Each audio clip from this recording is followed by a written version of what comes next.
up, YouTube? Thomas L here.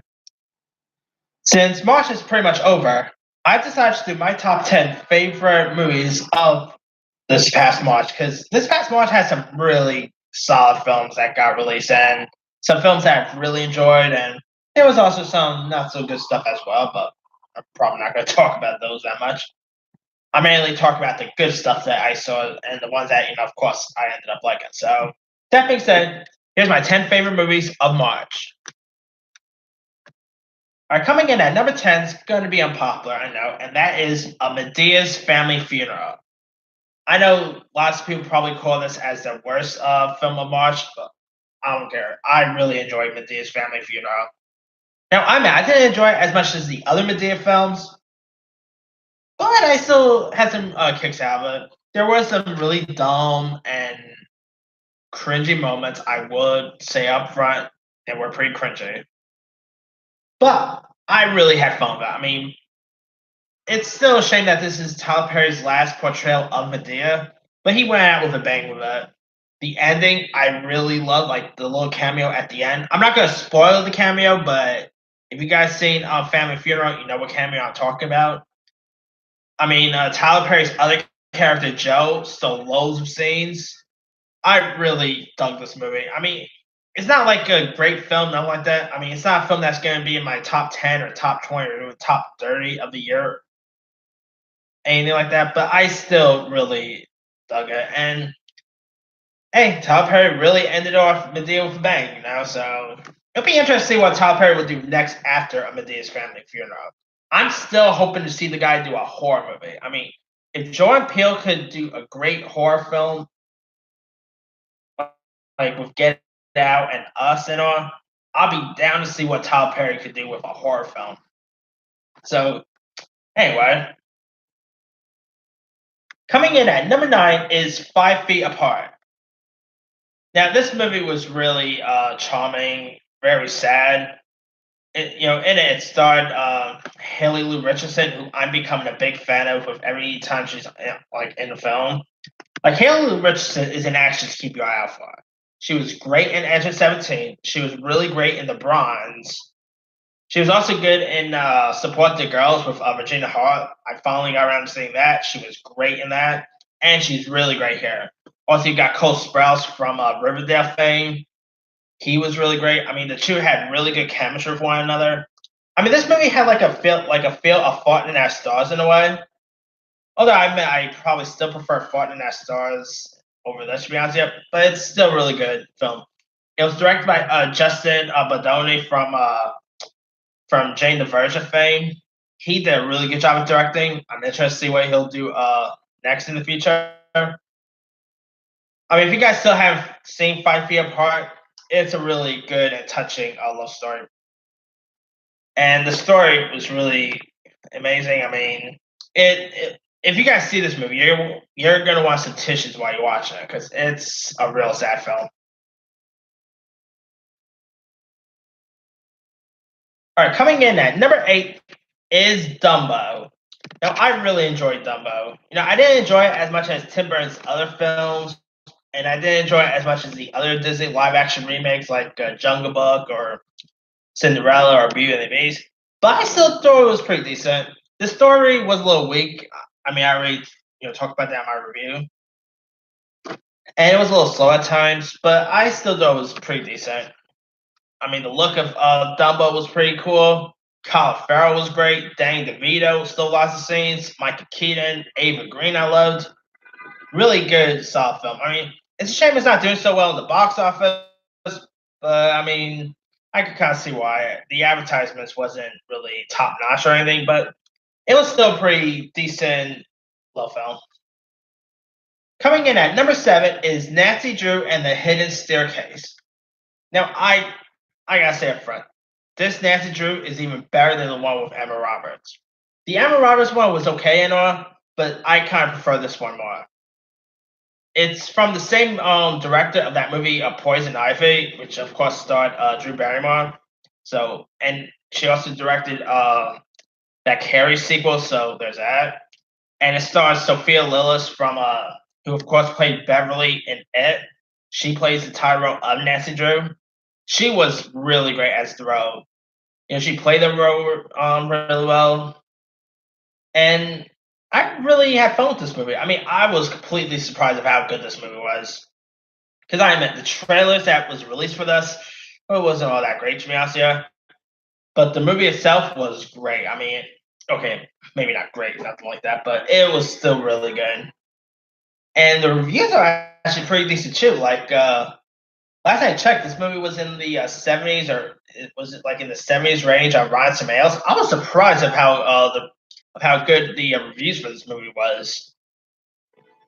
But I mean, if you guys still haven't seen Nancy Drew, it just got released on DVD and Blu-ray today. Check it out; it's a really good one. And it was interesting that they released this movie in theaters back in March. I mean, I was surprised when they announced like a theater release date for this because this looked like it was going to be straight to DVD. But of course, when it was in theaters, it went and it gone and all. But if you guys still haven't seen it, check it out; it's really decent.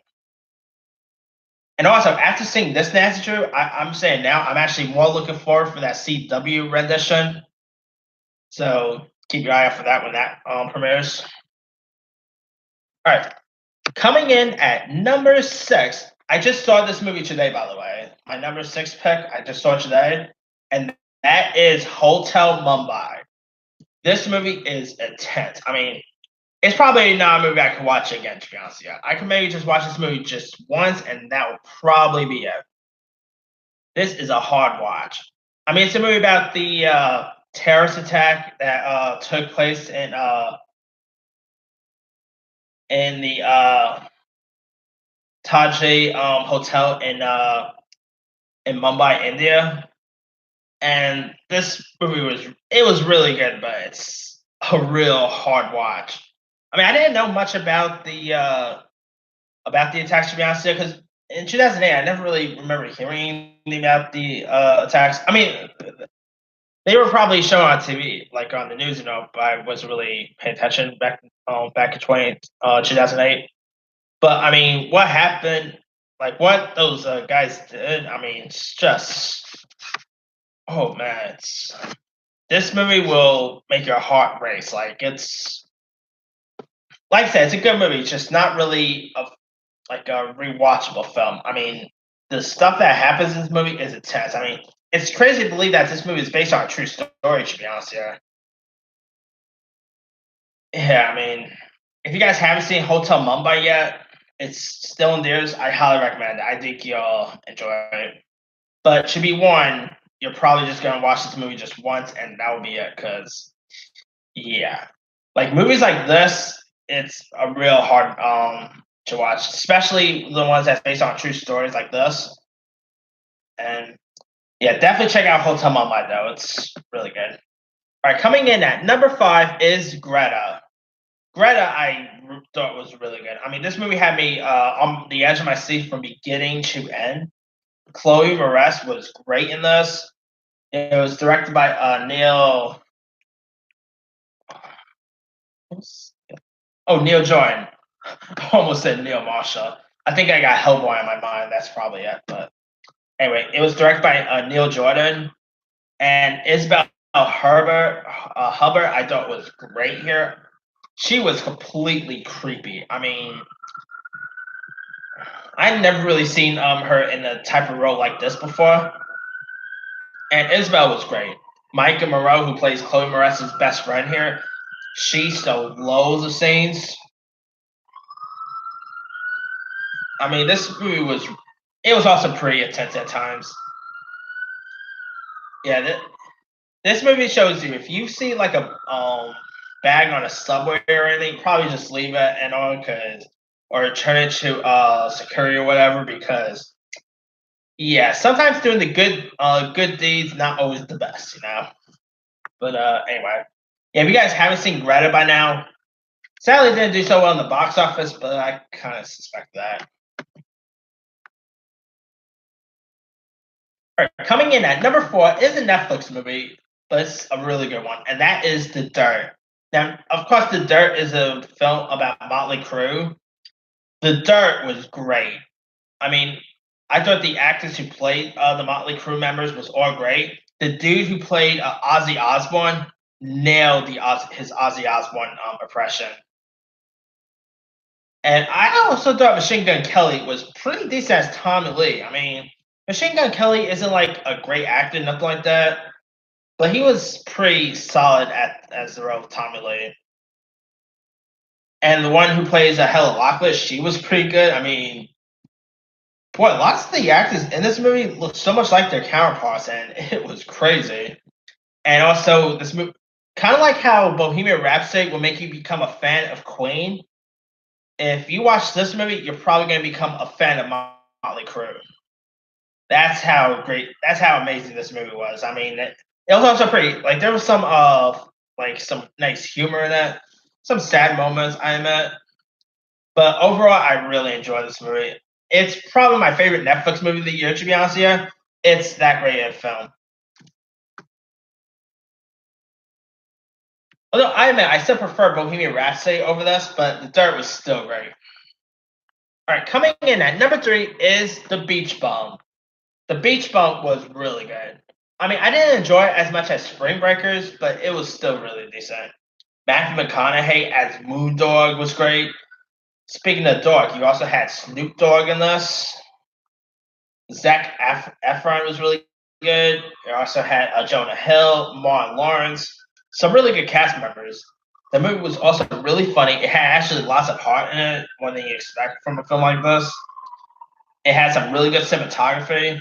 Palmer Corinne, I thought he did a great job at directing. Really solid little film. I mean, the movie pretty much bombed in the box office, but to be honest, I didn't really expect this movie to be that much of a hit. To be honest, yeah. So yeah, if you guys still haven't seen The Beach Bum, check it out. And also, I'm really curious to see what Harmony Korine's next film is going to be after this. So, coming in at number 2 is Captain Marvel. Now, number 2 and 1, I was a little I actually had to flip a coin to choose which one I enjoyed the most between 2 and 1. But anyway, Captain Marvel, I thought it was really great. I mean, I saw the movie twice in theaters. Brie Larson was amazing as Captain Marvel and Carol Danvers. Sam Jackson, I mean, I love how they made him be so young and all. I thought that was pretty good. It was cool seeing Clark Gregg in this. I mean, Ben Mendelsohn was great. Really awesome film. I mean, after seeing Captain Marvel, I'm even more pumped for Endgame. Now, once those tickets for the IMAX showings go on sale at my theaters, I'm definitely picking those up because I'm really pumped to see Endgame when that hits theaters. Because yeah, of course I love the Infinity War, and I'm really curious to see how to see what Carol Danvers is gonna bring to Endgame. So, would she be able to beat Thanos? We'll have to wait and see until Endgame gets released in April. Only one more month, no big deal. But anyway, or I should say, only pretty much only 3 more weeks. I meant to say, not we're pretty much in April. So anyway, all right. Now my number 1 favorite movie of March. That's going to Us. Now I was gonna maybe add Captain Marvel as number 1, but really I probably enjoyed Us more.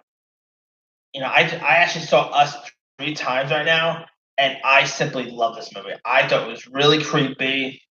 Jordan Peele's Get Out follow-up was awesome. I mean, I meant when he did Us, I was like, after Get Out, I was a little worried that Get Out might actually end up being his one-hit wonder. To be honest with you, but then he did Us, and nope, Get Out was definitely not his one-hit wonder. He's a great director. I mean, he did both Get Out and Us, and he did great with both of them. I mean, he's even great with TV. I mean, I just saw 2 episodes of the new Twilight Zone he just did, and those were really solid. So yeah, I mean, Us was really cool. I mean, it's also really original too. I mean, I have not really seen a horror movie like this where where a person faces off their, I guess, an evil version of themselves. I really never seen anything like that. I mean, Jordan Peele, he's just a master of suspense with this. He's the next Alfred Hitchcock. I'm saying it right now. I mean, I know people are saying that he's not the next no one. He's the next Jordan Peele and stuff like that. But I don't care what anyone says. He's the next Alfred Hitchcock. Like, this is seriously a movie Alfred Hitchcock would have made years ago. And also, the score that Jordan Peele did in this was great. There's some crazy moments that happen in this film. There's also some funny moments as well. I mean, the whole movie is like, it's not a comedy like Get Out was, according to the Golden Globes, but there was still some fun humor in this. And definitely check out Us if you guys haven't seen it. And after seeing Us, I really want to see what Jordan Peele's follow-up's gonna be, because he's just a really talented filmmaker. Anyway, that's pretty much it. Let me do the quick rundown. Number 10, A Medea's Family Funeral. 9, 5 Feet Apart. 8, Dumbo. 7, Nancy Drew and the Hidden Staircase. 6, Hotel Mumbai. 5, Greta. 4, The Dirt. 3, Beach Bum. 2, Captain Marvel. 1, Us. And there's a few other ones that I've seen this month. There's Triple Frontier, another Netflix film. Still haven't seen The Highwayman yet. I kind of want to see The Highwayman this past week, but like On My Block and Santa Clara Diet all premiered this week, and I kind of want to watch those more. So maybe this week I'll check out The Highwayman, because I've been really looking forward to see that. The Mustang was really good. Climax was weird but decent. St. Judy with Michelle Monaghan was good. Apollo 11, that was a really cool doc. Dragged Across Concrete with Mel Gibson and Vince Vaughn. That movie had me on the edge of my seat from beginning to end. I mean, that movie probably could have been a little short, to be honest with you, but it was still pretty decent. And Gloria Bell with Julianne Moore was good. I'm Not the Hero with J.K. Simmons. That was a decent one. Some pretty interesting stuff that came out in March. That was pretty good. I mean, there's also some bad ones, like a few bad movies in March I saw. There was, of course, Wonder Park, which was horrible. Unplanned was not that good of a film. The Kid, the Vincent D'Onofrio directed movie, that was pretty disappointing. Let's see.